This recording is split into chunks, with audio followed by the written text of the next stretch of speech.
Ladies and gentlemen, welcome to the Sim Racing Alliance. We are here with Season 10 and Round 1.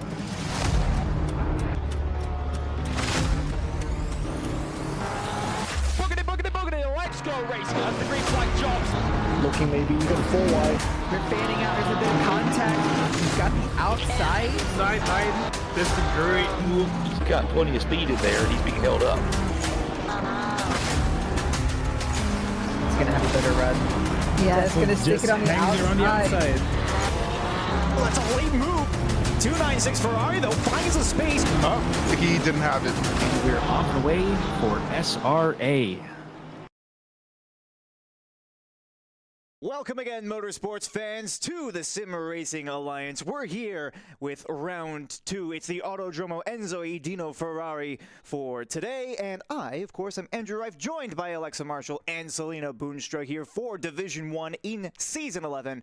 And they did not disappoint last week, so I'm looking forward to another action-packed race here tonight.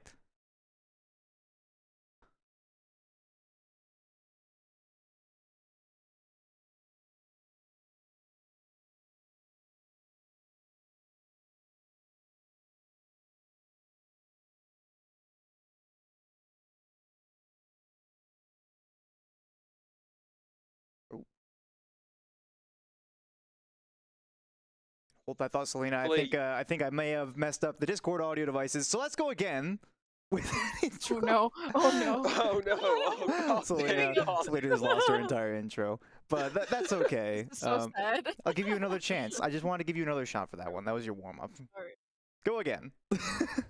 Well, okay. So anyway, Imola is quite the old track, and I am very excited to see what Division 1 has in for us. And honestly, looking at the track map now, we've got turns 2, which actually, fun fact, turn 1 is actually considered a turn, believe it or not, considering it's a kink. But anyway, so this track is going to be very interesting seeing the battles because it's quite tight with the fast corners. We got turns 11 through 13, Aqua Minerale, and we all know that's quite a corner for going side by side on. And then we've got, skipping over to turn 15, the chicane, or we'd like to call it the RNG chicane, which that one's very unpredictable. And we got the double apex hairpin,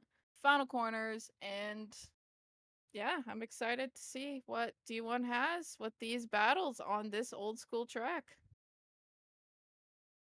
Yeah, it's definitely gonna be a good one. It is 4.909 kilometers, 3.051 miles. 19 corners, 8 to the right, 11 to the left. Two variations of this track in the modern day, the Moto circuit and the modern circuit, which of course we're going to be racing on today. Tamburello, Villeneuve, Tosa, Piratella, Aqua Minerale, Alta, Ravazza, and of course the main straight. It's definitely going to be one to look out for.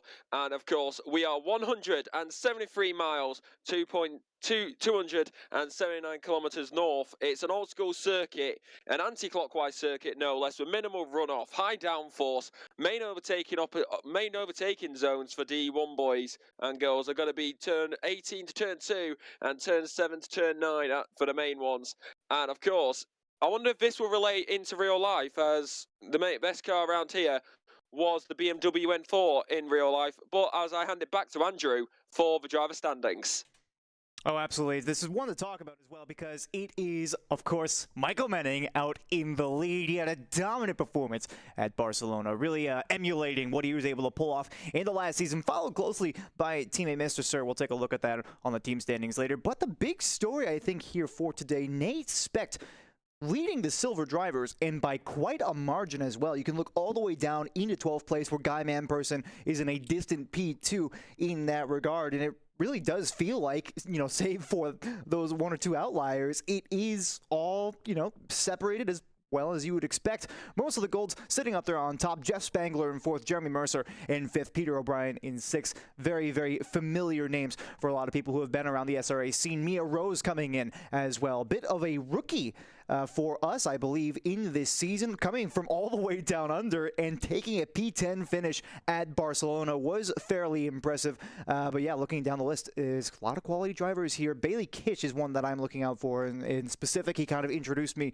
to a lot of the sim racing stuff that I get involved with now. So I'm very glad to see him up there on the board. Roy K was another story I like to follow down there in P20, was one of my main rivals back in Season 6, but has since really left me in the dust in more ways than one. And we'll take a look here at page 2 to see the rest of the field as well. Jason Allen, your resident favorite admin, there in 27th position with 21 points. Patrick Rust, who had a DNF at the last race, and I think that really goes for everybody else who is on the remainder of the list, either DNF or DNS'd in that race. Jacob Palmieri, also a notable one for me.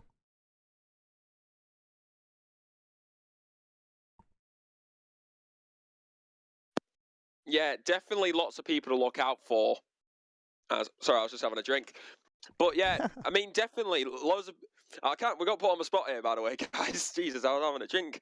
But yeah, Mia, definitely people look out for. And if I am correct here, I do hope that I've got this right. We definitely need to look at Mia Rose and what she's going to be able to do once again today. I believe she made up possibly 12... I think it was 10...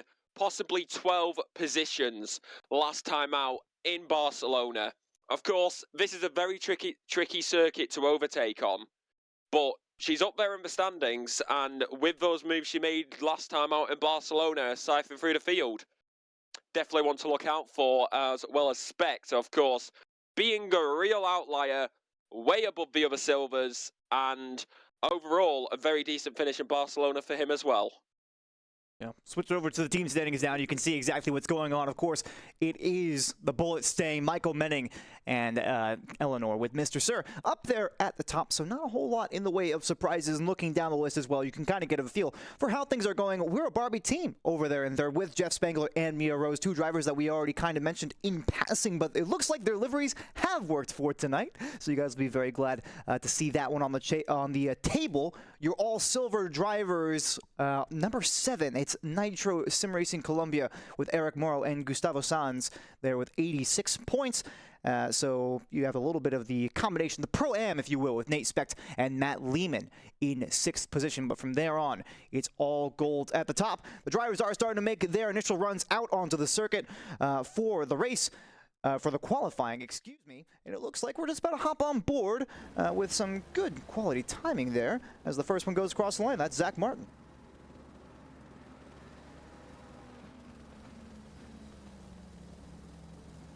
Yeah, it's similar. There is absolutely no room for error. Main places that you're going to want to get right, of course, you got the Villeneuve chicane as well as Toaster, but the the one place on, actually 2 places on this track, I'd say, where you can severely mess up or invalidate your lap times is Aqua Minerale, of course, the move down the hills and into the right-hander and back up, or the final corners of Ravazza, as it's very easy to mess up your braking and go straight off into the gravel. The silver driver's out on track at the moment. The golds will come out with 10 minutes remaining. 10-minute qualifying each. It's going to be definitely one to look out for. But let's be honest, we see the silvers on track right now. Unless there's a surprise, I think there's one man we are going to be seeing on top, and I think we could probably all agree with it. Who do we think it's going to be, guys? Selena, I'll let you have first shots of this one, just so you can say that you said it first. I said it first, but in all seriousness, I think I gotta say Nate Specht. I mean, we've been talking to him quite a lot lately, and he's had pretty solid result last week at Barcelona. So I'm gonna be looking at him and see where he will be coming out for this round at Imola. That's fair. I think talking the D1 chat, if I got it right, I think was that Michael Menning is coming in with little practice, and Nate Specht does actually hop up to the top of the pile as we follow Colin Dunham across the line there. That's actually a respectable time in its own right, a 141.8 for Dunham, but Nate Specht putting the benchmark down at 141.1. And you can see sometimes coming down the table here, 142 low is about where we're falling with the first couple of laps for some of the drivers lower down the order. Immediately, I'm going to get on board here with Roy K in the McLaren 720S GT3 Evo through the Toza hairpin right about now, almost 4/10 up on his initial lap time. So coming through, of course, we talk about Piratel, we talk about Aqua Minerale and Variante Alta. Lots of corners where you can make a very minor mistake and it can impact your lap time relatively significantly. Yeah, definitely. And honestly, it's a real awkward situation when you do mess up your lap time, because it also majorly slows you down. And with this circuit being so tight at the same time, you're never really going to have another person that far behind you. So you've also got to hope that you're not impeding that much. But it's definitely one to look out for, as looking across the timing boards, currently 4/10 up is Roy K, and it's going to be an interesting one in his 888 McLaren, and he goes down into Ravazza's, and it's going to be interesting to see what he can do as he gets it lovely jubbly, nice and clean, pedal to the metal, foot to the floor as you head out the final corner. Well, penultimate corner technically, but you put it to the floor, go to the line, and he goes across the line eventually. I can't forget it's there. There we go, and he stays. Oh, that with was no improvement because it was an invalid lap. Yeah. Which I didn't notice until the very end there. Neither did I. Yeah. I don't think any of us that's did. Imola.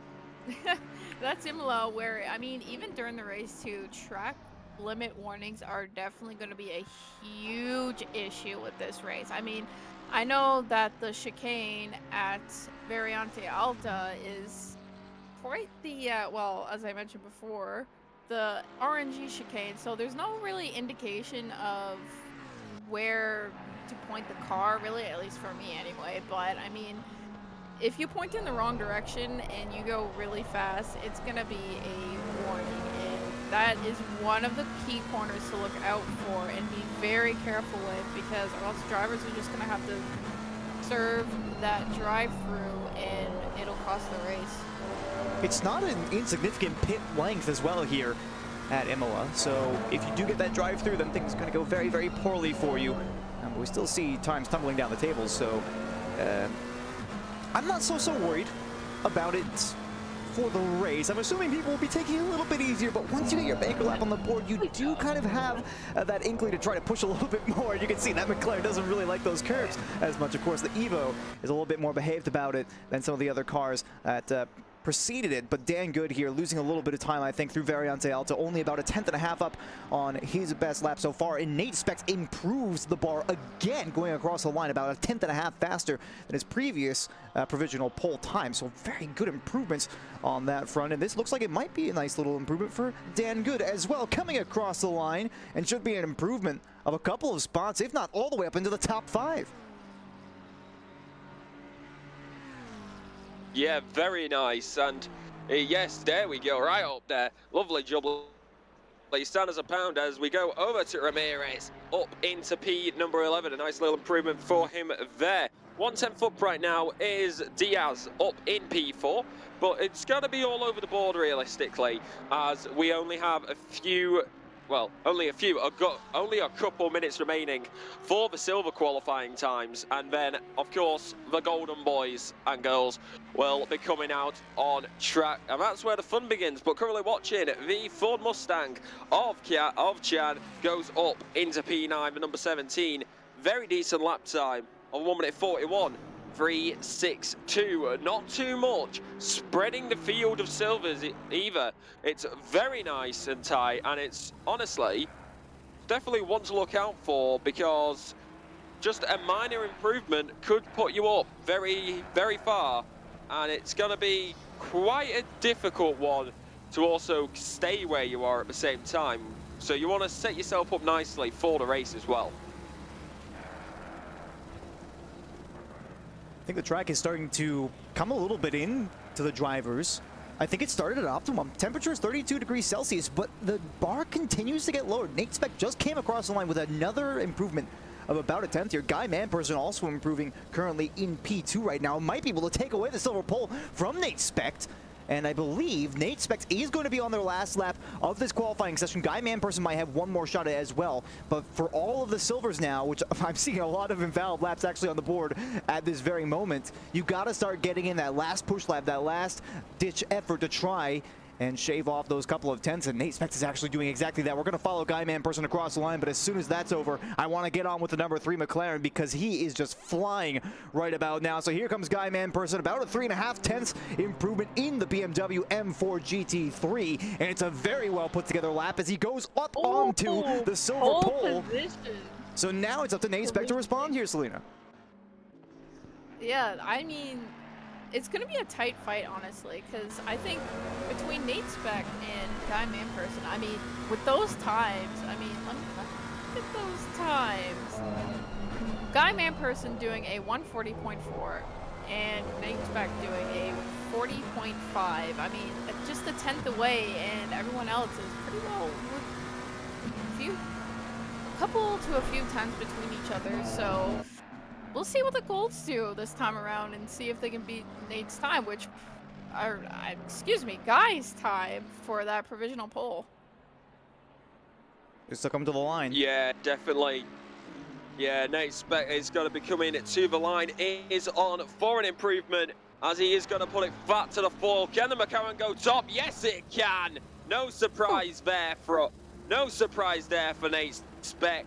Sport, of course, the BMW that right there with him, and as the gold drivers will probably be starting to come out on track now. One thing we definitely have to think about for the silver drivers and really everybody in the race, how is that McLaren going to fare compared to the BMW? As the BMW can take a lot more curb than the McLaren, which is very, very useful at a track like Imola. Oh, and by Guy Manperson, just not enough for Riviat, and lost about a tenth, but he's very close. P2 is a really good position for silver. And not by far either. I mean, the gap of about, what, 600ths of a second here as Patrick Rust also comes across the line for about a 4 positions improvement. The last of the silvers, I believe, out on the track improving right now is Bailey Kish in the Huracan Evo 2.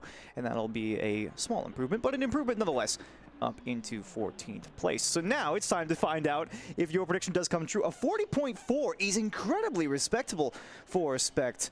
But do we really think that that is going to be enough to hold off the wave of golds, including one Mr. Michael Menning, who has been absolutely raring to go this season? Yeah, definitely. And let's be honest, we can't really deny it either. It's an absolute showing. But Imola, we've got the silver boys out the way. Now it's time for your golden boys. Just like you get your balls ready. Okay, I was going to do a reference to a British TV show, but I completely bottled it. So I'm just gonna hand it to one of you two. Can take over, whoever wants to, because I've just embarrassed myself, and I'm going to go cry in a corner for 2 minutes. I think you're doing a phenomenal job. I'm going to go cry in a corner for 2 minutes. Want to get on board here with Michael Manning. Watch the wheel movements of this driver. I mean, realistically speaking, you know, I wouldn't call myself a bad driver, okay? I am in the only bad drivers allowed conglomerate, but I wouldn't call myself a bad driver. But every time I watch this man just saw away at the steering wheel, is always driving on the splitting edge of grip, and with the track being all the way rubbered in here as he goes through Aqua Mineral, it looks like he's got that car right on the bleeding edge just about all the time. I am seeing a particular lack of sawing motion here. I wonder if this is a banker lap for Menning. We'll see how things go down for him on the timings table. He's got a car right behind him as well.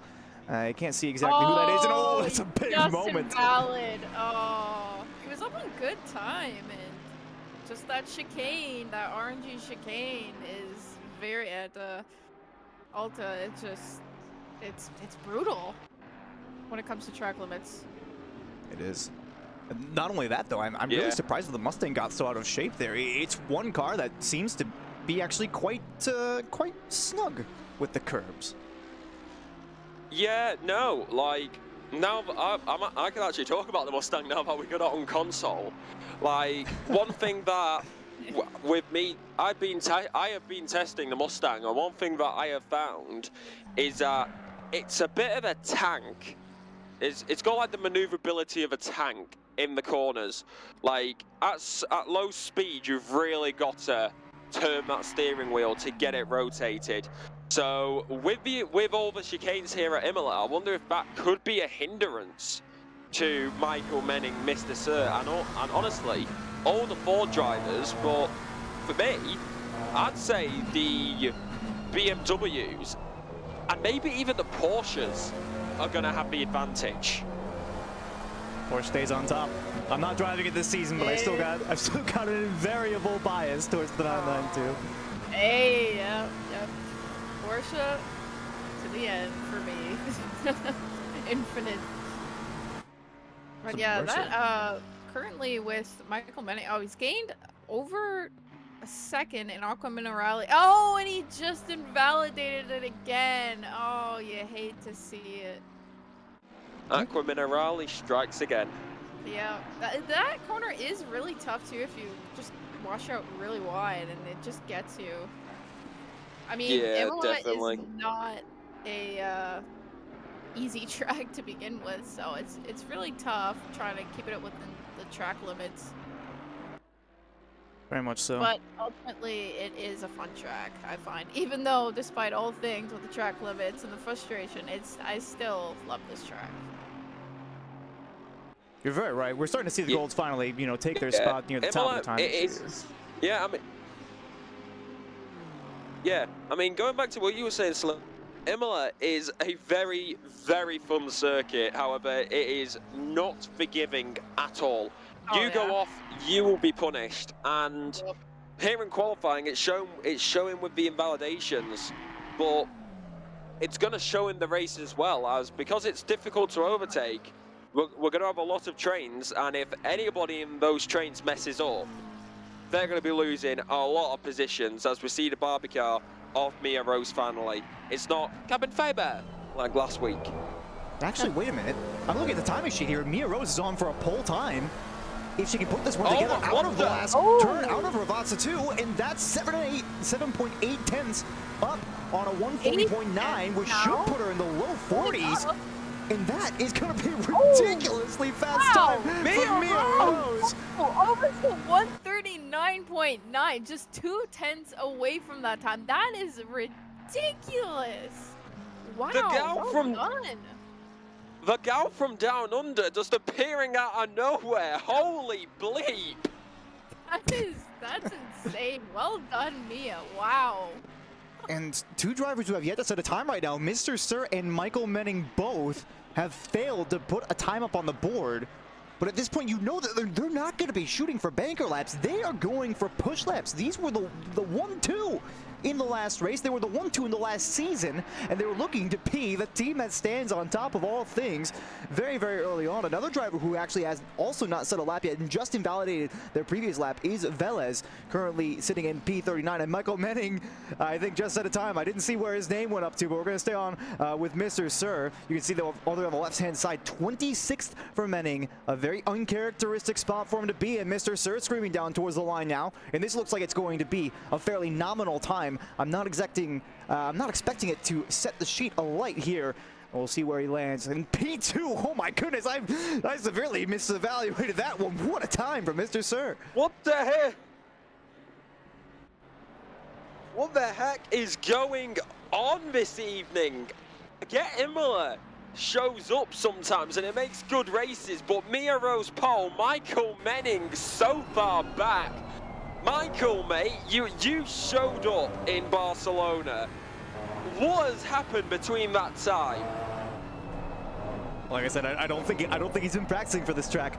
There's still time to be found here through Aqua Minerale. Again, trying to be on the power as early as you can without spinning it out or losing control and going a little bit wide. He lost a little bit of time through there. I can't help but wonder, this is a 41.4 for Menning. I saw him run a 40 flat.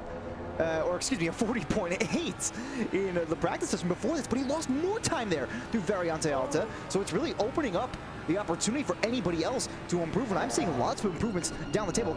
Kelvin Loud, Dominic Duran, Omar Escorcia, Dan Cran, all on massive improvements. Barrera as well. And Mr. Sir even, oh no, he's on an invalid lap, which would explain how he's up by 2.5 tenths on his previous time. This is Michael Menning to the line, only going to be 8/100ths of a second of improvement. This is not a good look for him.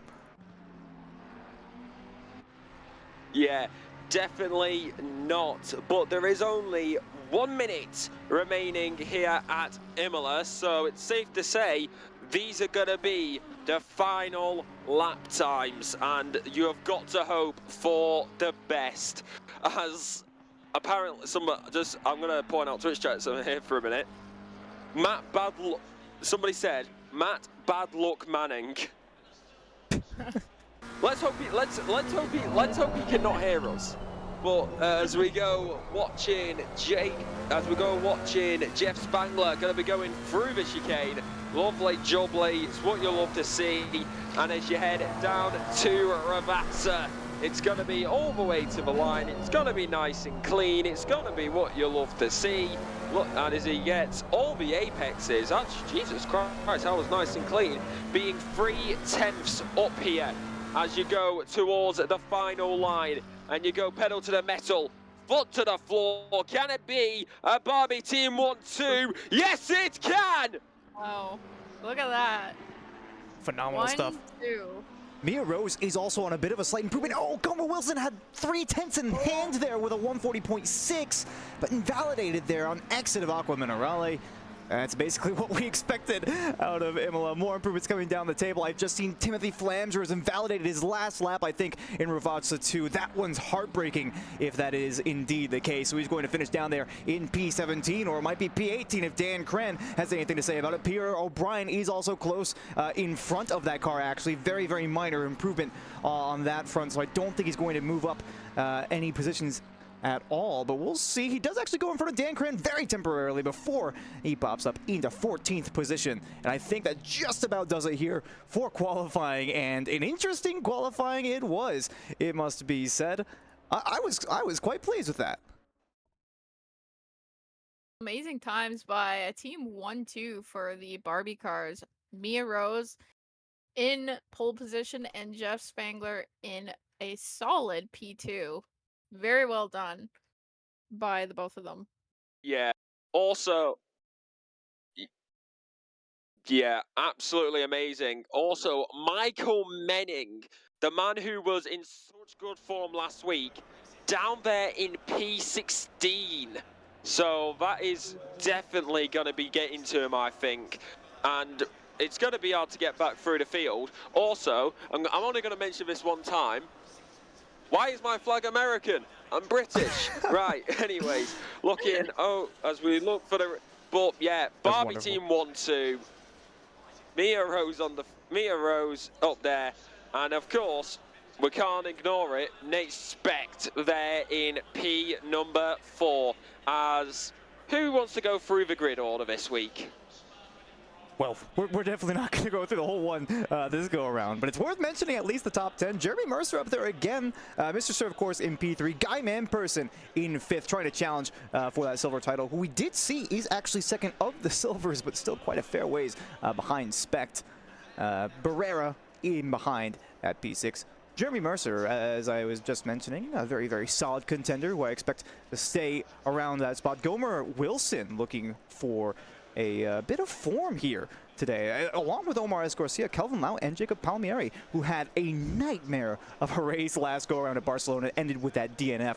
So I'm looking for good things out of really all of the top 10, even going down to the top 15, top 20 with Timothy Flanger down there in 19th. I have to say I'm a bit surprised to see him so low. Michael Menning, of course, is a bit of a shock in P16. I can only expect that he's going to move up a fair number of positions as we get into the race proper. So there's quite a bit going on there. But before we get started, I do want to give a huge thank you to our SRA sponsors and title sponsors for supporting us here at the Sim Racing Alliance, as well as support from Documise, a modern business solution for product management. You can go to documise.com to learn more today. Support from Retro Saga, a North American-based gaming company that provides accessories for your favorite classic systems, including Nintendo, Sega, PlayStation, and much more. Enhance your retro gaming experience today at retrosaga.ca. But guys, this Mia Rose poll, this is sensational already. But if we're thinking about team standings, which we very well could be, is Jeff Spangler going to make an aggressive posture during this race? Do we think they're going to work together? I mean, a race win in Division 1 is no small feat. Let's be quite clear, especially with Menning being in the running at all. So, will Spangler go for it, or is it going to be a team game? Well, it's a tough one to ponder on because I mean they are teammates after all. But I mean, you never know. The competitiveness can just jump out of you, and you just go for it. But I mean, I don't know. They probably may work together. You never know. Yeah, I mean, personally, I'm saying that they've got to work together here. They've got a 1-2. If they have to swap positions, then it's best to swap positions. Just don't go for any, just don't defend stupidly. Don't go for any stupid moves.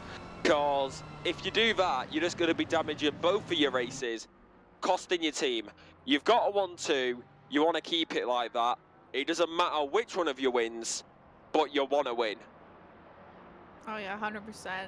And that's how it works with consistency. Just you have a 1-2. You might as well just work together and not just send it on your own teammate. Because I think I've seen that at least a few times, especially in real racing. If anyone had watched the final round of the IMSA WeatherTech Challenge and Petit Le Mans, where I think Chip Ganassi went into each other, but yeah, you gotta work together with your teammate. But yeah, hopefully they pull through with that. But I'm pretty sure they will. I mean, like they're 1-2. It's quite a special day at Imola for those two speedsters as well. It's a tough track too, like we mentioned. You know, to qualify well at Imola is challenging because you're trying to get everything that you possibly can out of the car, but it's marginal improvements. Every time you go around the circuit, you have to make marginal improvements, really feel out where the grip is, and start to push back those braking zones just a little bit by little bit. And to be able to put yourself out in front like that means that you were the one who was able to catch onto that the fastest and really make that decision. Critically though, I will note, track temperature has come down roughly 6 degrees since qualifying, and so that might have a bit of an impact on the drivers here today. Again, Jacob Palmieri here starting in 11th. I have my eye on him alongside Kelvin Lau, Omar Escorcia there in 9th. There's a lot of good potential mid-pack fighting to look out for here as they go double file through Ravazza 2, prepping to go green here for Division 1. It's round 2 at the Autodromo Enzo Edino Ferrari as the lights prepare to go green. Mia Rose leading down the line from her teammate Jeff Spangler as they look to make a huge move in the team standings, and it looks like we're just about ready to go, waiting for the lights to go green here and get racing down towards the Tamburello chicane. When they're taking a long time with it, they're biding their time. Down into first gear, we saw brake drag, we saw tire one, we saw everything. They're ready to go racing right about now. Mia Rose ready to go on the gas across the timing line.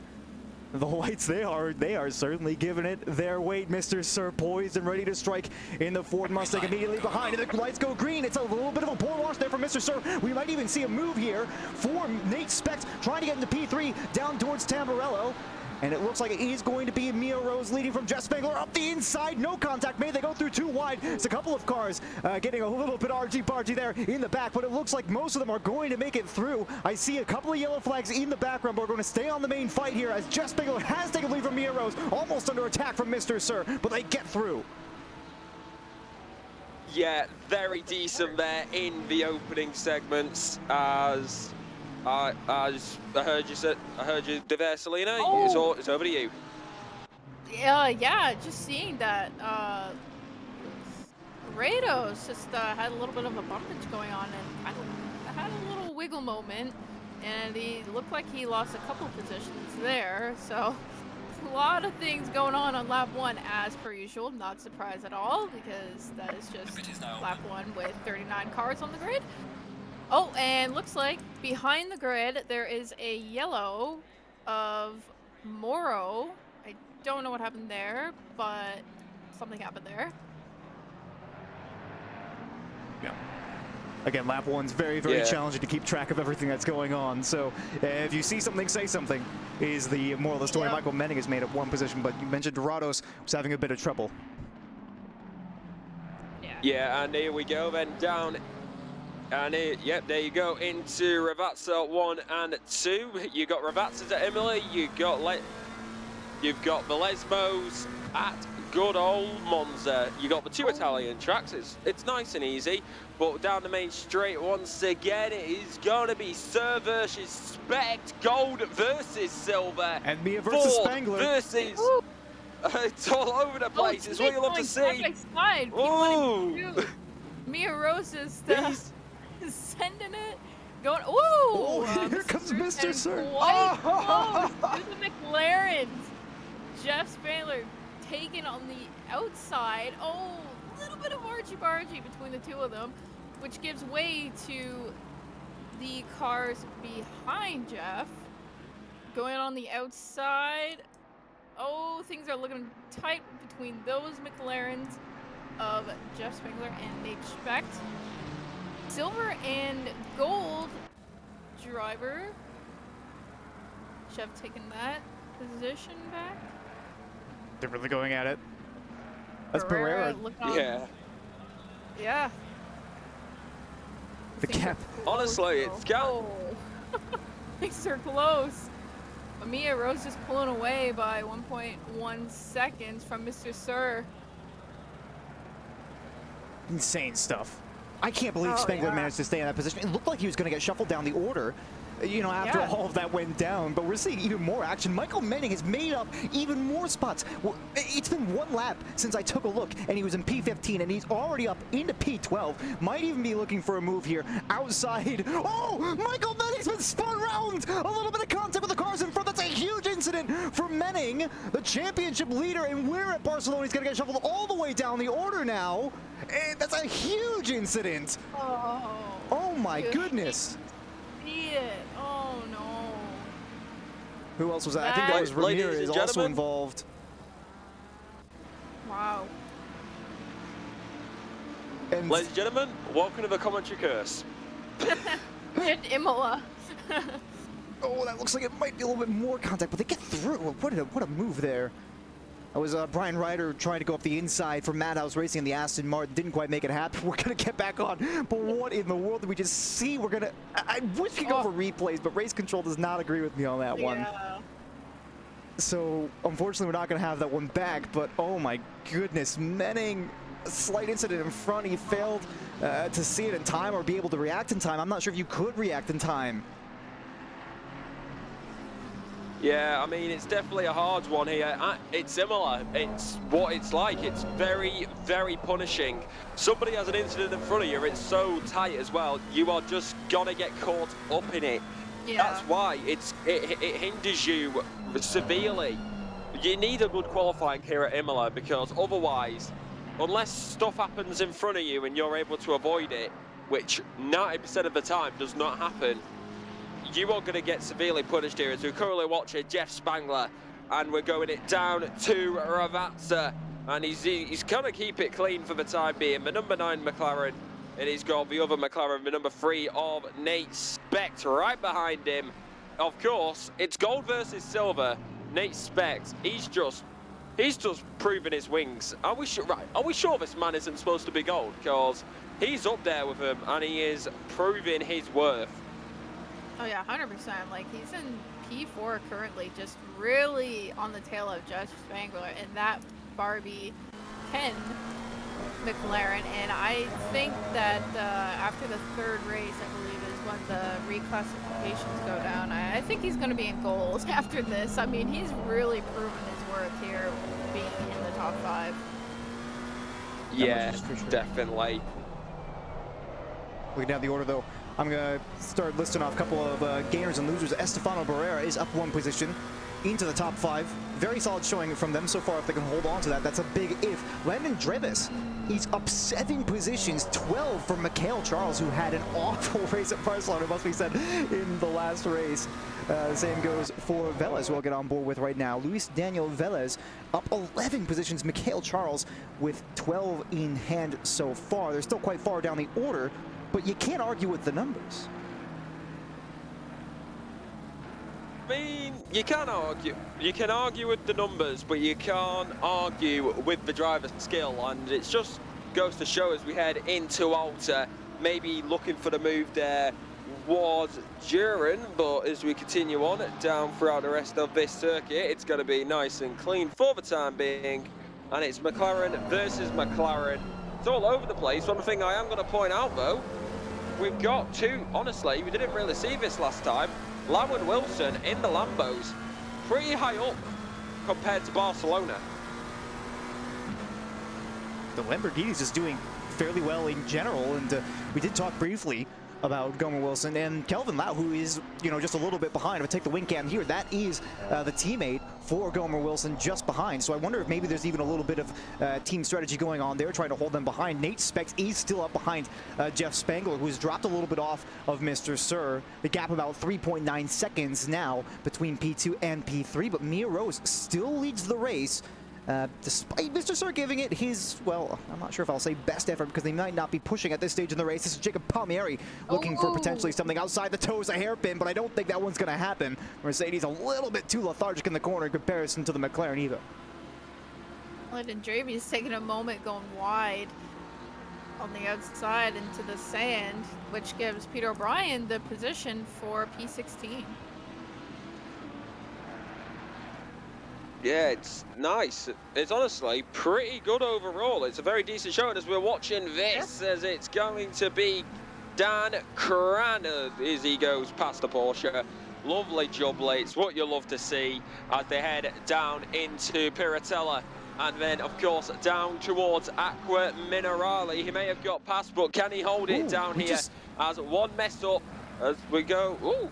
We just seen Nate Specs lose a position to Estefano Barrera in front. I swapped over to Dan Cran because somebody did mention, I think Cran had a bit of an off or something. He's down 16 positions in the race so far, but we missed this. Specs behind Barrera, who it looked like Specs was the one attacking Spangler, but now the gap in front to Spangler, you can see, has visually grown quite large. So something has gone wrong for Nate Specs, and they're trying to fight for this position back into the Tamborel chicane.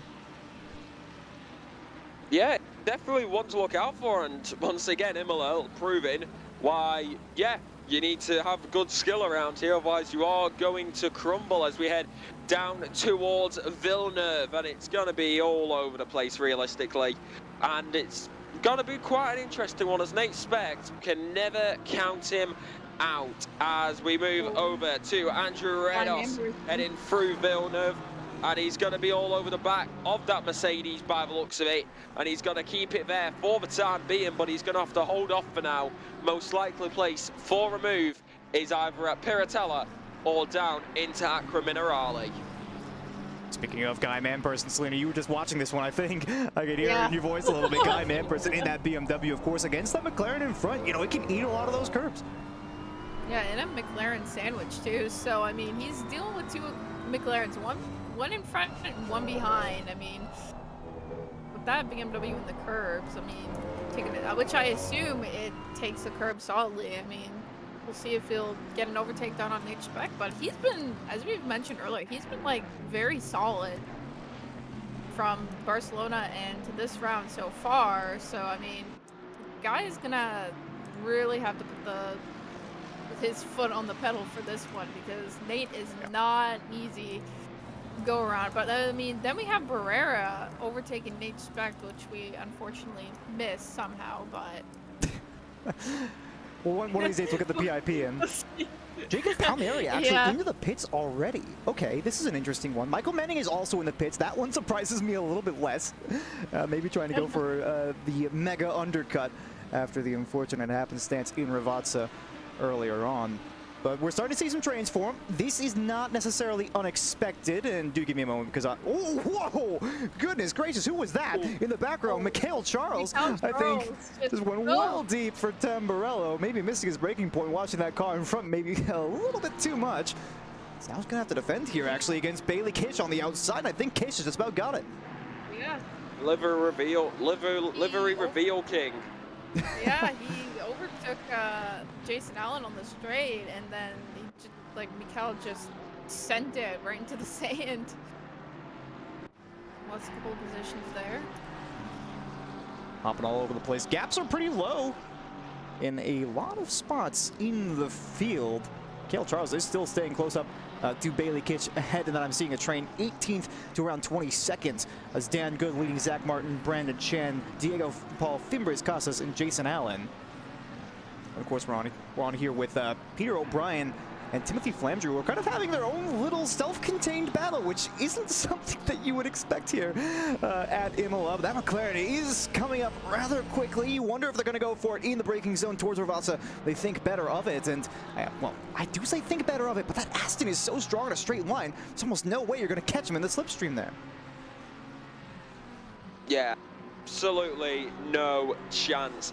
People say, oh yeah, the American engines are powered. Never underestimate some good old British machinery, especially the Aston Martin. Like, it's a very underappreciated car in my opinion, but then again, I say that with the slipstream, it looked like there was going to be a move down into Tamburello, but it's going to stay where it is for the time being. By the looks of it, as we look over to Zach Martin in this train, P19, P18, down to P22, I do believe, out of all the drivers here.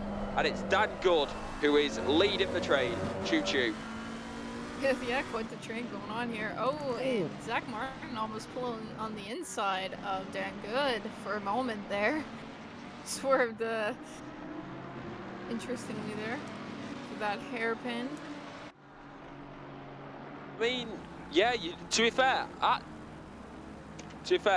at Tosa, there is quite a few different lines. Like, some people like to go deep, some people like to go shallow, and some people just like to sit in the middle of it. So, realistically, it comes down to personal preferences. Jesus Christ.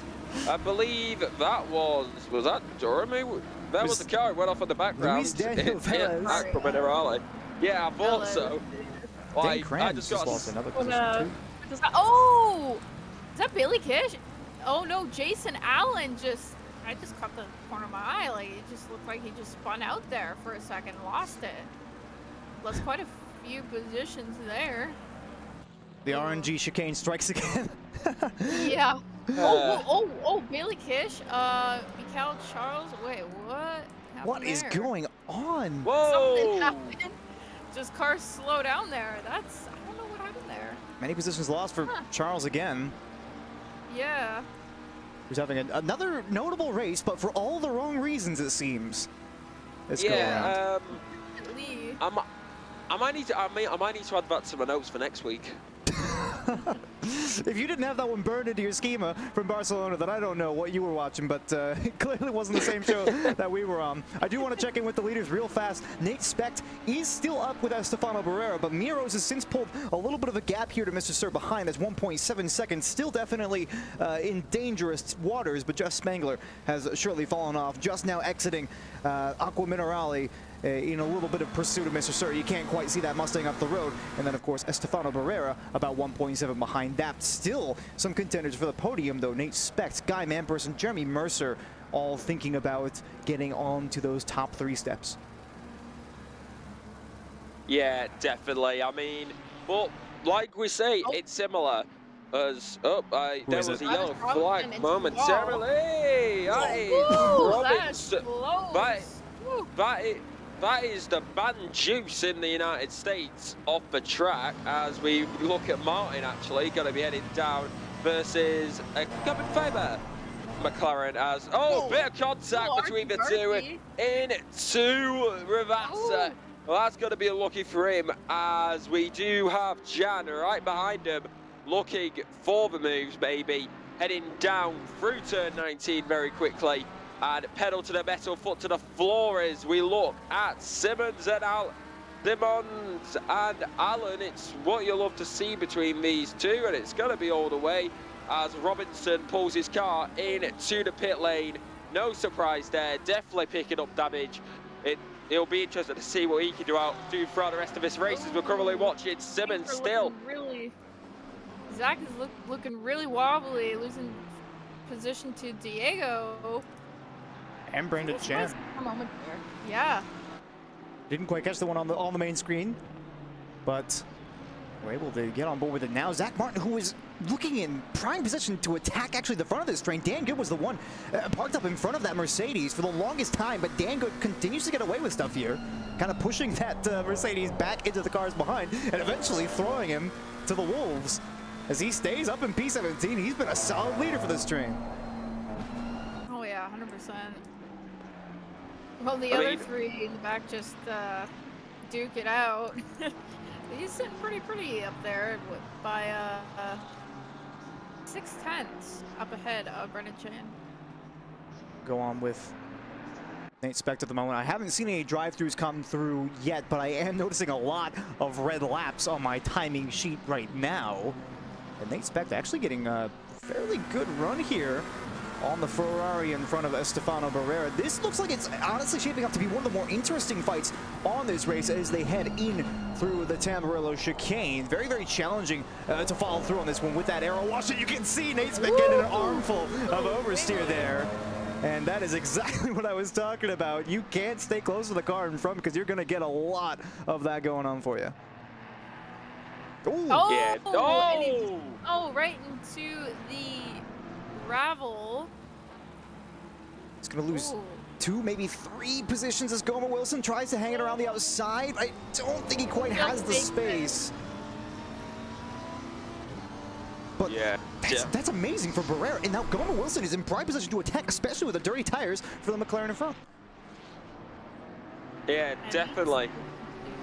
Be struggling a little bit here and there, but overall he's still in a solid position despite his other mistakes.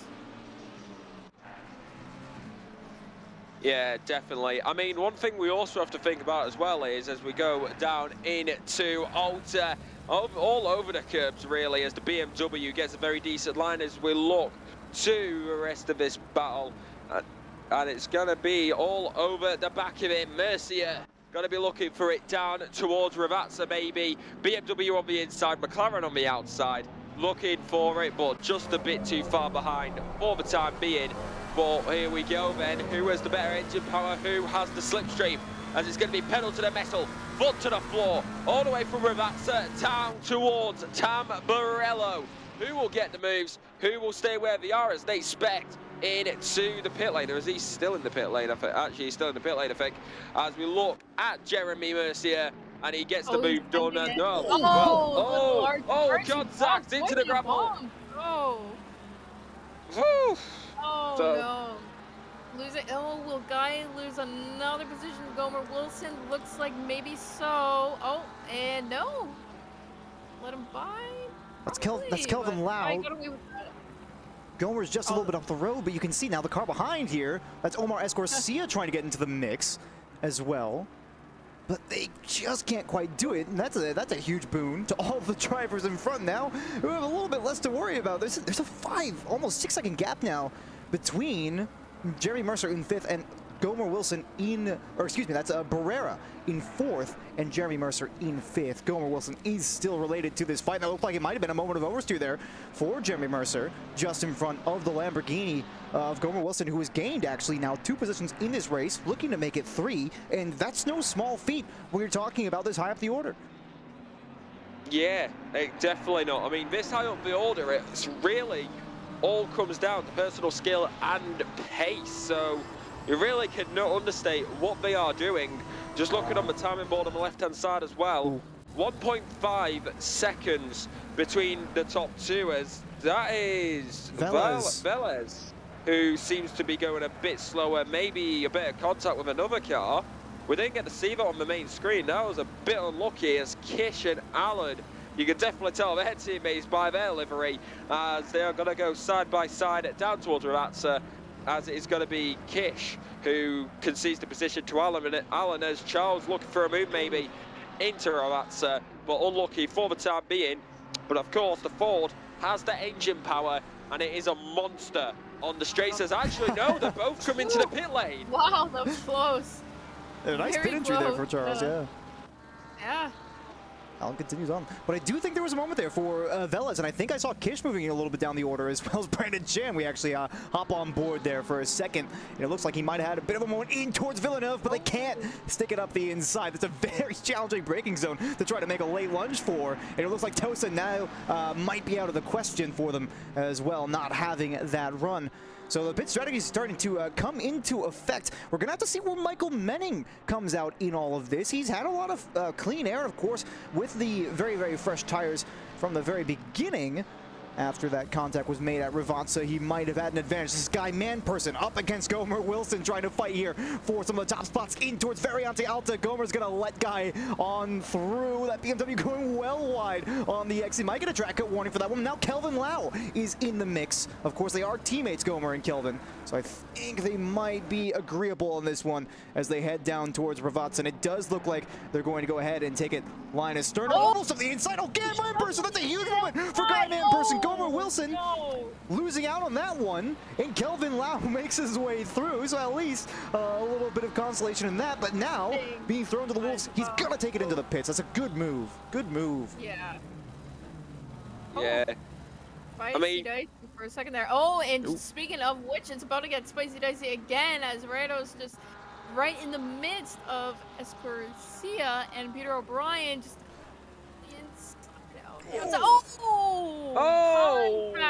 Oh, and not a good look for Rados, just being spun in the grass. Oh, that's heartbreaking. That's a tough spot to turn around into. You can see he has to make the safe rejoin here, and with cars coming through, that's a whole load of time lost. Not to mention positions as two more, almost, it looks like it's gonna be three more cars, goes right by Rados. Oh man, Stewart's gonna have a look at that one. Yeah, Tamburello is a really tough corner to go side by side with, especially those yellow sausage curbs. If you take it, I know in the Porsche, like if you take it wrong, it clips the splitter and you're in an awkward position for it. And yeah. To be fair, it can be quite dicey through there going side by side. To be fair, I think with those curbs, especially like just Tamburello in general, you want to keep it on track and you do not want to touch the curbs there at all, because those sausage curbs, they eat you up and spit you out. As Lau, actually, there's the first drive-through of... Who will be the first to be penalised here. But 36 minutes remaining. Now we've got to start to wonder, when are the pit stops for everybody towards the top going to be happening? As we see Sainz going down the inside. Lovely move there by the Mercedes. Easy move on the Porsche. 41 in the pits due to a disqualification for speeding in the pit lane. What? So that is Zach Martin. No. Oh, you hate to see that. That's very heartbreaking. Hopping on with Victor Diaz on the main straight here. That's Wilson on the outside, and it looks like it's going to be a relatively cut and dry pass. That was Andrew Wilson for Champion Motorsports specifically. Lots of people are starting to dip in to make their pit stops. It's quite mixing things up, I'll admit, and it does look like Wilson trying to threaten with a bit of a return move, but no chance of that one. That drive-through's gonna hurt though for Kelvin now, especially in a race where things have been going reasonably well for him, I would say. He, of course, has made his pit stop, so try to ignore on the left-hand side of the screen down there in 26th place. It's been eventful, that's for sure, and that drive-through is certainly going to add to it. I think he's probably going to dip into the pits to serve that one now, but realistically out of the running as there he goes. Yeah, very lucky there. As here we go, Andrew Wilson. That is Diaz, who is right in front of him. Bit of a lag spike for me there, so I was trying to figure out what was going on. But Mia Rose actually looking on the left-hand side. Mia Rose, race leader, into the pit lane. Wide moment there as well. Wide and some contact going on back there. Mia Rose in the pits. Definitely a good note. Far less eventful than I think what the on-track action has been. She's been having a relatively nominal race. We haven't really had to check in on that one much, but that might shake things up now. Yeah, most definitely, as that is going to give Jeff Spangler the race lead. As we now look to Duran, And it's going to be interesting to see what he can do, as everybody down here, P17 downwards, I believe all of them have made their pit stops. So it's going to be interesting to see how they will compete throughout the rest of this race, but also where everybody else is going to stack up coming out the pits. John, I think wisely waiting back on that one, trying to take the BMW into Variante Alta from that far back, especially. Not probably a very good idea. So we'll see where Rose does come out, just crossing the pit exit now, and it looks like it's clean air for some ways back and some ways in front. So Mia Rose probably going to walk away with that lead all the more if she can get the hang of those fresh tires more than the competition will be able to as they come out of the pits, presumably later on in the race. Jess Spangler does inherit the race lead. It's most likely going to be the ceremonial race lead for the foreseeable future. I don't really see a whole lot of momentum for any of the top three drivers up until this point, which is why we haven't really been on track with them so far. It's been a whole lot of action in the midfield, and especially on a track where it's so difficult to overtake. I'm surprised with what we've gotten. That's a big off. Who was that? I couldn't quite get my eye on it, but there was a car that just went right through the gravel trap, and I think that may have been blue flag traffic because I didn't even see them moving down the order of my race control. Yeah, I mean, blue flags, most likely that actually, as to be honest, blue flags are very much likely here with how many mistakes you can make, and honestly, it is a pretty short circuit, being, of course, with, of course, it being only 3 miles. It is a pretty short circuit. It does take a while to get through because of all your chicanes, but you mess up quite a bit, you're going to be losing loads of time. So, probably just some back markers getting a bit unlucky in this race so far. Oh yeah, for sure. And it seems to be that a lot of drivers are opting to pit currently. So, and we're at the 31-minute mark, so that's about the time to take tires at this part of the race. Or at least for most of the drivers who want to take that strategy. You can see expectedly as well, Mia Rose is leading the pack as far as those who have pit. Mr. Sir, still kind of distantly related, but emphasis on distantly. It really is Mia's race to lose at this point, it seems, unless Mr. Sir finds a legendary increase in pace, the likes of which we haven't seen for some time. So, you know, all credit where credit is due, Mr. Sir, but I don't think it's going to happen here for you. This is Peter O'Brien on the exit, being taken by quite a few cars. That has got to hurt to watch an entire train go past you. I think that was 4 or 5 positions lost just rolling down the pit exit on the main straight. That sucks, for lack of a better word. Yeah, that's for sure. And it's very hard to gain it all back too, as we mentioned earlier, because it's Imola, it's an old school track. And it's a lot of corners where it's like can be really debatable and questions are up in the air by just going side by side, and it might work, but it may not work. More than likely not. That's a stop go 30 for Andrew Rados. Oh no. I think it's safe to say that your race is over. I was just on board. I was looking at the gap. I was like, oh man, look, a good quality bat. Nope. Not so. Speeding in the pit lane. Yeah, I mean, definitely looking at. I mean, one other thing we also need to think about here at this track, because it's so tight, you're going to be wheel to wheel quite a lot. Like, you may not notice it, but you might scrape with other cars, and that, of course, does give you damage. So you may not realize it, but slowly throughout the race, you may accumulate just some tiny bits of damage, which can impact you throughout the entire course of the Grand Prix. Oh yeah, definitely. Anything can happen at Imola. As we've seen so far. To be fair, I think that's just any European track. Like, because there's just so many classic tracks around Europe. Anything can happen. Like, Barcelona, I wouldn't say as much, as that's more built for, like, open wheelers, in my opinion. But, like, classic tracks like Imola, you cannot beat them. And it really is a testament to the driver's skill when they're so high up, or simply just surviving a track like this. of course, the track has gone through modifications. It was built in 1950, as Selena has seen some of it, so I'll hand it to you. What's going on, Selena? Yeah, so car number 669 has been also disqualified for speeding in the pit lane. I'm not entirely sure by the top of my head of who that is. Oh, that is Bezborodka. Bezborodka. Ooh. Spangler's in for their That's stop. another Doing good too. DSQ.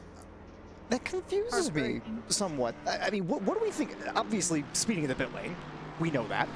These are Division 1 drivers, and I would not put it up to Division 1 drivers to get a disqualification for speeding in the pit lane. That seems right out. How did this happen? It's really, I don't know. That's really weird. I mean, it is a tricky pit lane entry, but I mean, for D1, Yeah. it's like, it boggles my mind on how that's happened twice now. I mean, I know from experience at Indianapolis back in Season 5, I just had the entry down until I accidentally shifted into second, and then I went over 200 kilometers, and I'm like, why am I going so fast? Oh, wait. That's why, second gear. But I mean, unless they did that, but I don't know, it's really strange on how 2 so far have gotten a DSQ. I mean, it is a very tricky pit lane entry. Like, hello, he's off. Who was that? I think that was Diaz. Yeah, it was Diaz. But yeah, the pit lane entry. I mean, for Imola, you're on the acceleration out of Ravazza, but then you're basically straight letting off again into the pit lane for the brakes. As we look now to Dan Cran chasing after Venos Diaz, and we head out Tosa down to Piratella and Aqua Minerale, who's going to have the advantage. Well, surely, as you said before, you know, the difficult overtaking, you could see Cran even had a bit of a run there leading up towards Piratella, but didn't want to commit for it. And we do see another drive-through, by the way. It's Mikhail Charles, who is having a nightmarish race yet again. The only way I have described their season so far in 2 races is nightmarish. Very difficult times if you're a Mikhail Charles fan right about now. To be fair, I've got a better term for it. 5-second penalty for Ocon. I'm not sure if we're allowed to do that Kevin Magnussen on this show, but you know, I'd take it. I'd take it. A Magnussen type performance. We haven't really seen the Magnussen type performance that I think some of us may have been, well, I won't say expecting fully, but at least half expecting from Jeff Spangler and Mia Rose. I mean, they were instantly wheel to wheel off the line, where they could have tried to just keep it in a solid 1-2, play front and rear gunner, and work with that one. But that was a bit of a moment, I think, actually. Timothy Flam's just going to see if they can go around the outside on the toes, a hairpin here of Omar Escorcia, but the Ferrari forces the Aston to go just a little bit wider than they'd like, and it's not going to be the move done in towards Piratella. It might still be on, but there's no way you're going to outdo the Ferrari for downforce, especially that close to the diffuser of the car in front. Flanders going to have to live to fight another day in this train, which continues to get closer and closer together as time goes on. Oh, that train. Yeah, oh, I mean, Flamger goes a little bit too deep in there, and now side by side with, looks like Peter O'Brien. Ooh, right in the mix of things with Landon Draby's right behind, sneaking through. Makes, and he nearly made it, but contact was made with Timothy Flamger and Landon Draby's. Oh. A little bit of a loss for Flamger, but aside from that, nobody's really behind him so far. Diego is 2.1 seconds behind. Not too much of a loss there, but a major loss in front. Oh, that was quite dicey. Oh my goodness, and Jacob Palmieri's delivery right there. Hopefully it gets overtaken here by Omar so we can get that off the screen. That's a little bit on the rude side. No, it's not, but it's the fun we love here. Mate, I mean, if you wanna see it, go ask Bailikish. That's very true. That's very true. He's the one who did the livery reveals, and I'm pretty sure he is the one who can He's kind of the one who said the Hulu thing instead of Netflix. So if we're going to blame anybody, we blame Bailey. I'm down for blaming Bailey. Plus it rhymes. Let's do it. Blame Bailey. Oh, Victor Right, Diaz. we'll blame Bailey. That looked good, but I think it's going to be the defensive line there for Dan Good. He's going to try the defensive line at least. Victor Diaz still looking around the outside, but that line has not worked for a single driver yet today. Trying to go a little bit more speed through the Tosa hairpin, and that ends about the way you would expect any of the other fights to go. And it looks like we're starting to drop off a little bit. Oh, actually, Max Simmons has just lost a position in a not insignificant fashion. He's on an invalid lap. I think might have had a moment there out of... Actually, I was going to say Variante Alta, but they're not even in that portion of the track. I don't know where they might have gone off, but I think they've gone off, and that's a position lost. I mean, if they're going to have an incident anywhere, it might, because the business so far back, they might have just had it out of Tosa and just majorly fallen back, and we just didn't notice as we now look to Vias Diaz as... Victor Diaz Victor Diaz. Just lost a couple of positions, actually. As he's... Yeah. Just getting very unlucky compared to last week. So that both Dan's in front, Good and Cran, not going to be too dissatisfied with that result. Omar Escorcia, he's still up on the back of Jacob Palmieri. This looks like it's going to be the closest fight coming down towards the line. We still got 22 minutes of racing to go here. And Miro's just got an invalid lap. I really hope that we don't see a drive-through penalty marker show up next to that name. Because having both the Barbie team drivers on the podium and a win for Mia Rose would be a sensational finish for this race from round 2. Well, yeah, that would be good for him. However, there is one thing I do need to point out. Mia Rose is up top, but Mr. Sir only has a 4-second gap right now. And there's 21 minutes remaining, so if Mr. Sir can get the laps together, we could see him challenging for the win in the coming time. As we see Dan Cran trying to get past Victor Diaz, but very unlucky as Victor's got past once again. Yeah, Victor Diaz, who, wait a second, we were just talking about this not even a minute ago. Victor Diaz was passed there by Dan Cran because of some variety of mistake, but already passed again on Imola? We were talking so much about how this track is so very challenging to overtake on, and Victor Diaz is just doing it like it's breakfast. Just proving us wrong. Okay. I get it. Sure. You know, I'm here for it. Yeah. Why not? Yeah. So this gap was actually coming down. This is the fight for P4, actually. It's Estefano Barrera in front of Nate Specht and Jeremy Mercer. And of course, it's four of those. You've got actually 4 McLarens here in the top 6, 5 in the top 10, and 2 Ferraris. It's a pretty cut and dry meta, I think, here at Imola. The high downforce cars on the high downforce track. Who would have thought? Yeah, I mean, I don't think you would want to take a low downforce car here, so Yeah, exactly. Probably a bit of leeway between them all, but you know how it is, the metas and all that. Sheep in a herd. Yeah, especially with Aqua Rally being so quite curvy, and you need all that downforce to get through those corners alive.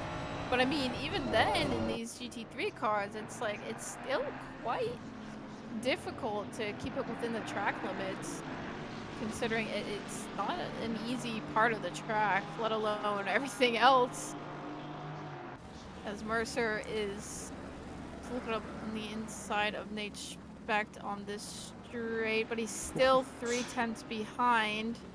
But can he get that slipstream in into turn 2 into Tamburello? I was on there as well. We saw briefly on the main screen there Peter O'Brien, I think, was trying to go for a move, and, well, that's what happens. You try to go for a move here at Imola, and if it doesn't go well for you, you're going to end up losing position to somebody else. This is Omar Escorcia on the inside of Jacob Palmieri. The move is not quite there. I think Gomer Wilson also losing a position there to Brian Ryder off the outside. That Aston Martin power in the straight line, seeing them through, but Omar's going to have another go. Jacob Palmieri on the outside. It's going to be a bit of a tight line here through Villeneuve, and it's just going to be the Mercedes in front of the Switchback is there, and the Ferrari makes their way through. Peter O'Brien's trying to capitalize now as well through the Tosa hairpin. We've seen the inside line is so strong here, but he's even maybe trying to get up 2 positions in this one. The Mercedes still on the inside towards Piratella. Contact is made, but they keep it on track, pointing in the right direction, and Jacob Palmieri does not want to give up 2 positions here, but it looks like he's got no other choice. The McLaren goes through first, headed down towards Aqua Minerale. Yeah, wow. Very. Yeah, you go ahead, Selena. Quite the sequence going on there at Alta or Tosa, excuse me, that hairpin. And I mean, to no surprise, it's Imola. I mean, if everyone has similar pace, I mean, you're definitely gonna expect a lot of argy-bargy moments. And I mean, this is quite the train from 9. And Palmieri's gonna drive through penalty out of all of that. No! No! More drive-throughs, more victims to Imola's track limit warnings. Oh, wow. And that's his top 10 hopes. That's his top 10 hopes squandered, was with 17 minutes remaining in the race. For a driver who DNF'd at Barcelona, for a driver who came into Division 1 with such high expectations, this is a guy who had a meteoric rise when he first started racing here in the leagues at SRA. And to DNF at Barcelona, round 1 of the first season that he's in Division 1, and then to have top 10 squandered, I mean, it was a good move. It was a good battle between Palmieri and Omar Escorcia, and for it to end that way with a drive-through penalty, I mean, getting overtaken by 2 cars in as many corners sucks more than you can realistically quantify. But then on top of that, to get that final track limits cut and receive a drive-through penalty and have any hope of even finishing in the top 15, 20, 25 maybe even. Oh, man. Oh, yeah, it's heartbreaking, honestly, for fighting for that. And, like, if you're pushing that hard and having a car right in front of you and many cars behind you, it's quite inevitable, all things considered, with the track limits. I mean, you're pushing and you're not even, at that point, you're not even thinking about track limits at all. Like, you're just thinking of, okay, I need to stay behind this car and try to hope that this car in front is going to just bin it and the car behind is just going to stay behind. And, I mean, then next thing you know, track limits. And you've got to drive through. It's very tough. Yeah.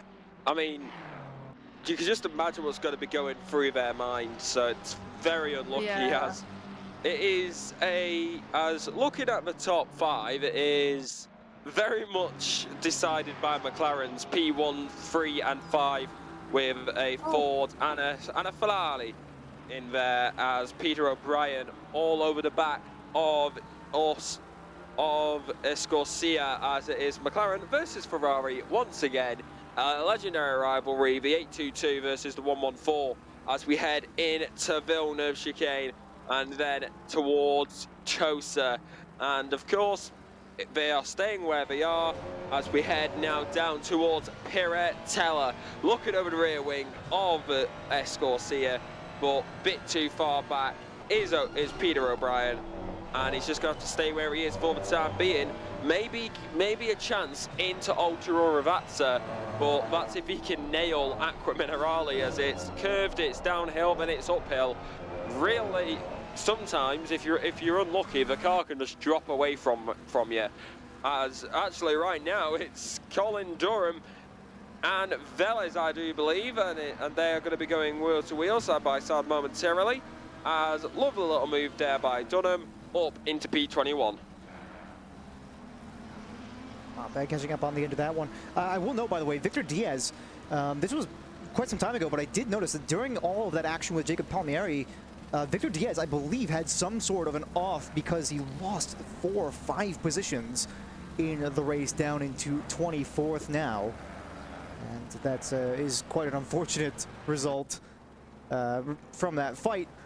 Or whatever it was that caused Victor to have a bit of a moment like that. But a driver who's kind of dropped positions and then recovered them on merit, you know, but is still net negative in the race, down 2 positions so far. We're still keeping our eye here on Nate Specht and Jeremy Mercer, who are up immediately behind Estefano Barrera. But the leaders, to check in again, Mia Rose with a 6.6 second gap to Mr. Sir Jeff Spangler, behind by 12, as the move might just about be on here for Mercer. But again, you don't really see overtakes into Piratella of that nature unless you're already alongside.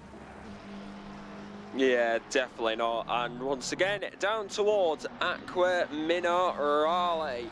As honestly, P4 to P6, it is very close between all of these guys. So maybe we could see a change in the top 5 possibly, as it's all to play for realistically. Yeah, you never know at this track. I mean, again, like what we've seen, the countless drive-throughs or even disqualification for speeding in the pit lane, but I mean, we are past that now. But if, like, oh man, yeah, there's just so much that can happen at Imola, and especially at Variante Alta. And if you take that chicane, like in or any way, really, like you just bottom out there and just, yeah.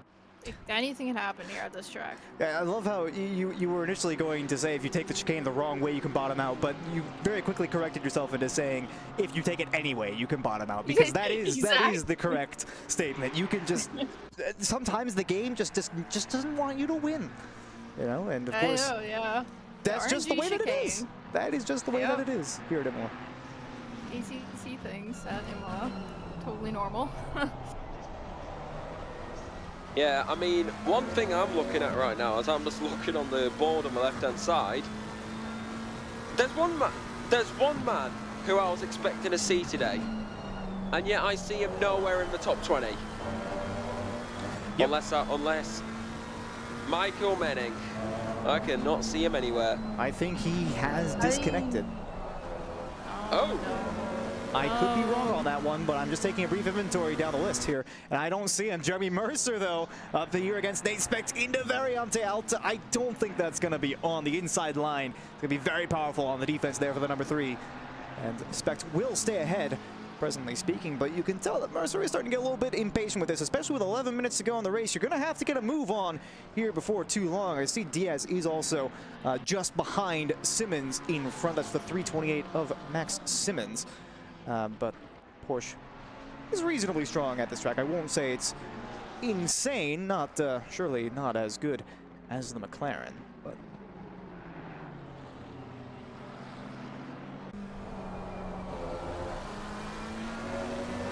I mean, yeah, may not be good as the McLaren, but it's definitely one to look out for as we now head down out the final few corners towards Tamburello, looking for the slipstream, looking to get under the wash of that car and get the clean air as we head down towards Tamburello, looking for the move down the inside, maybe a bit too far back though, playing it safe, not going dirty as he goes over the yellow sausage curbs. You can see the car undulate, losing a bit of downforce, very unlucky, but he's all over the back of him still, out of Tosa, and we're now going to be all over him down towards Piratella, but a little bit too far back still, maybe into outer as we head through Piratella, down through turn 9, through turn 10, and then through the 11, 12, 13 section of Mineral Waters, and then up the hill once again towards Variante Alta. you're not wrong. And yes, I love it. and yes, I just gave you guys the translation. We get it, you're European, you know everything, all right? Calm down. Oh, I think that was a little bit deep. That was a little bit deep there from Jeremy Mercer. He just lost a load of time there at Variante Alta. Oh! I think a little bit too late on the brakes, and now the gap has grown to 1.3 seconds. That's going to get a huge sigh of relief there for Nate Specht, who I don't think is necessarily a whole boatload faster, but might give him a couple of laps to, you know, have some room for error, just a little bit of time to breathe before the next attack comes up. Yeah, which is Guy Manperson being 1.7 seconds behind Jeremy Mercer. And, oh, that's a blue flag. Rados, E28. H-Spec getting past, overtaking Rados. No position gain there. Blue flag. Is this going to be a here for O'Brien with a slipstream against Omar No. Escorcia into Tamburello? Yes, it is. We've got an aerial shot. It's actually very nice, but just playing it safe as we hear Selena. Selena, what's going on? Just scrolling through everybody here, and I came across Jacob Palmieri just went into the wall of some sorts. From bad to worse. Oh no. Palmieri, who I think might be trying to write off this race as well, but already has a drop race with a DNF at Barcelona. That's also something we didn't really touch on, but with the one drop race this season, as is custom, if you start with a DNF, then things are not really going to go uphill for you. You're not going to have any leeway in, for instance, round 2 if you get a drive-through penalty. That's not going to work out so well for you. So this truly has been, I think, well, obviously not the worst start to a season that you could wish for, but Palmieri certainly is not having the season that he was hoping for. And Mikel Charles too, just having a really quite the story at Barcelona last week, and now also here. It's very tough for his past couple last race and this race. And unfortunately, not another not so good race for him as well. Hopefully things should shake up differently for the next race for Mikel Charles and Jacob Palmieri. Yeah, definitely. As here we go, then finally wheel to wheel, side by side. Escorcia and Doran and O'Brien, but it's lovely jubbly sound as a proud. Here comes O'Brien trying to defend it, but in fact, no, I stand corrected. That was Ryder behind him. My brain is not braining considering it is gone 2 o'clock in the morning. Well, correct me if I'm wrong, though. What a move. You mentioned you're on your phone trying to read these tiny little names on the screen? Yes, am I getting that yes, wrong? I am. So Yes. that might be my phone. one of the explainers for that one. As I'm just gonna hop on board here. Jason Allen looked like they were trying for a move there, but this looks like this train might finally culminate with a little bit of a battle, and that was critical for Peter O'Brien. Omar Escorcia is still in the top 10, but if you make a move and it fails here at Imola, especially with such a small gap behind, we have seen the results of what will happen to you if you fail to make that overtake happen, because if you are going to sacrifice a whole lot of your lap time, the car in front is still going to get away, so they're no longer at risk, and then you suddenly are at a huge speed deficit to everybody behind who is looking and raring to get a move on and move up in that train. Of course, in these top 15 or so spots where we are currently looking, that is going to be a huge driving factor for everybody. Realistically, you need to make a high percentage move, because if it fails, you are going to have a bad time. Yeah, I mean, you really cannot make a mistake. Yeah, I mean, if this was real life and this was the M25, all you'd be hearing right now would be car horns. Exactly. But that's the M25 in London for you. This is Imola. This is Italy, the land of the Tifosi. But it's going to be an interesting one as the train continues. That's right. And Landon Jebez. Oh, that's Ryder Ravello. Way off, taking a tour in the gravel trap there. Not gonna lie. Anybody else think that livery kind of blends in with the gravel? In his natural environment. Mine does too a little bit as well, going with the Dune themed livery. So that's where we thrive in the dunes. Yeah, like correct me if I'm wrong. Blends in. I mean, you say you thrive in the dunes. I don't think any racing car does particularly well in the gravel trap. I could be mistaken. Yeah. Let me know in the chat. Well, there is one, but the Dakar Rally. Yeah, that is true. Extreme E and Dakar Rally. They're like the only two that would do well. Yeah. I'll check back in with the leaders. It's Mia Rose still out in front here with a 12-second gap behind to Mr. Sir, who himself has a 9-second gap to Jeff Spangler, and then 5 more back to Estefano Barrera. Nate Specht is still kind of eyeing up this P4 spot, but it's just distant enough to where I think they're probably comfortable. Jeremy Mercer, meanwhile, has caught up to the back of Nate Specht since having a bit of a moment earlier on, so now the attack is on again here for Jeremy Mercer, looking to see if he can move up into the top 5 in the dying moments here of the race at Imola. Within 5 minutes to go of the race finish, and he's closing in yet again. Look how much more time he gained through there for Tamburello. Gonna take it through Villeneuve as well, but I don't think he's gonna be able to make an attack here on this lap, at least in Tosa, unless there's a bit of a mistake there for Nate Specht. It looked like there was a slight wobble for the McLaren in front. The number 3 gonna take that defensive inside line and stay ahead for now, but the pressure is on.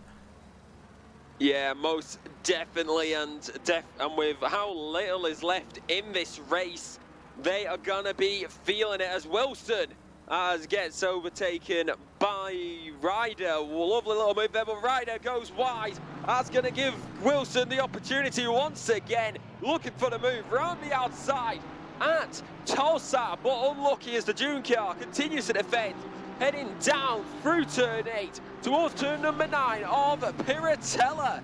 The June livery within these dying moments of the races, defending with all he has, but he goes wide, unlucky. Heading down towards Aqua Minerale.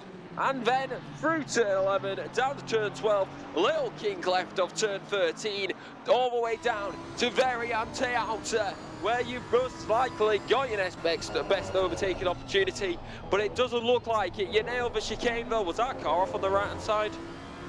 I don't believe so, thankfully. That would really put a wrench in the gears. But we do continue on. That was a monstrous defense there for Ryder. Oh, Dan Cran, wait a minute. Dan Cran losing a position here to Jason Allen out of Aqua Minerale. Oh! Out of nowhere. Oh, Selena, what's going on your end? Oh, I might have thought I saw something. Wasn't quite so. Oh, and actually, Flamger. No, wait, not Flamger. Ryder and Dravies going side by side into Tamburello. Another sight of Tamburello side by side. Oh, and making it stick, but not so on the second sausage curb. Ryder does not make the move, but he's still peaking, along with Timothy Flamger right behind him, waiting for a mistake. Just like that, and he's gonna take advantage, looking for it around the outside. He's got a car in front of him as well. Maybe that will give the advantage back to you, Selena. Yeah, and but actually, Timothy Flamger has also got more pressure from behind. Gomer Wilson and Travis Robinson just also waiting for the front drivers from Landon Dravies to make a mistake. But oh, actually, as I say that, Flam going a little bit of a wiggle moment, having a little mistake there. Doesn't lose anything, but Gomer Wilson opted for the defense. Ooh, a little bit of shaky moments there. Mia Rose is on the final lap of the race, by the way. Jeremy Mercer is still only 0.2 of a second behind Nate Specht, too. So that's what I was trying to, Andrew, that's what I was trying to, that's what I was waiting for. I was like, yeah, Mia Rose is on the final lap, by the way. In fact, you know what, as soon as she is on the final lap, honestly, we'll continue to watch this. I'm looking at the map because we definitely need to get a visual for when she crosses that line. And don't you worry, we'll have it. Absolute domination. Oh, Victor Diaz has gone off again. Jeremy Mercer. Oh, Brian Ryder with a 0-second gap here to Landon Dravies through Villeneuve. Or excuse me, that's Tamburello. Villeneuve yet to come here. Yeah. That's Tamburello. I was like, yeah, no, I've got a map next to me. That's Tamburello. Got myself on that one. This is a very, very close fight, though. All this train looking to battle for the top spots here. Brian Ryder, oh, that could have been a huge slide over into the wall. He keeps it under control, though. And this fight is going to continue, but as you mentioned, Mia Rose deserves all the attention coming out of Ravazza 2, down towards the line, and for their first win in SRA, the 956 McLaren for We're a Barbie team weaves across the line for a phenomenal victory here at Imola. Mr. Sir coming most likely in second place here, but there's still battles being fought throughout the circuit. Jeremy Mercer up behind Nate Specht, trying to take the silver win here, and Jeremy Mercer does not have a move here on the number 3. Nate Specht is going to take this one all the way to the line as Jeff Spangler crosses in P3, and oh, huge moment! You're having a moment! No. Oh no! Wilson also on the infield outside, coming to Riviazza 1. Oh, Side by side with Travis Robinson. Oh, and he squeezes right through, keeps the defense all tidy. Oh, more last-minute action. You love to see it for the it's all entertainment. over the yeah, it's all over the place. It's hard to keep up with. That's especially for me on a tiny little screen as we head towards the line. Though you got 3 cars, wheel to wheel, bumper to buffer, and it's going to go to the line, but it will stay like that. Dan Cran will round out the top 20. Velez will come home P21, with P22 going to Dunham, and Simmons being P23. But Mia Rose, take a bow. What a win for her. The gal from down under. Just phenomenal stuff. Indeed. Wow. Fantastic pole position by Mia Rose, and sticking with a fantastic win with Jeff Spangler also right there as well. I believe on the standings, yeah, Mr. Sir P2 and Jeff Spangler P3. Amazing stuff. A huge performance for We're a Barbie team as well, as they move up rather significantly in the team standings in comparison to Michael Menning and Mr. Sir as a duo, because of that DNF for Michael Menning. Undoubtedly going to be his drop race, but still very promising for the future. And Mia Rose with the hat trick, I might add. Pole position, an extra point. Fastest lap, an extra point. And the race win, of course, for 110. So just insane stuff. Michael Menning being crashed out early on, did not qualify probably nearly as high as he wanted to, made up very, very many places almost immediately near the start of the race. But with the spin out at Riviazza, I mean, that just put it all on the table. It put everything on the table, and Mia Rose was able to capitalize. And Jeff Spangler putting his name in the hat as well. Nate Specht with a phenomenal drive. Again, Omar Escorcio was defending like a lion for the longest time, and I believe still managed to hold on to P10 if I'm not mistaken. But there was action all the way down to the line here for Division 1. Drivers taking advantage of others' errors in just about every way, shape, or form. And there were loads of mistakes out on track today. And I think that just speaks to how challenging this circuit really is. Yeah, definitely. I mean, we've talked about it time and time again. Like, it's just, it's quite the old school track. Yeah.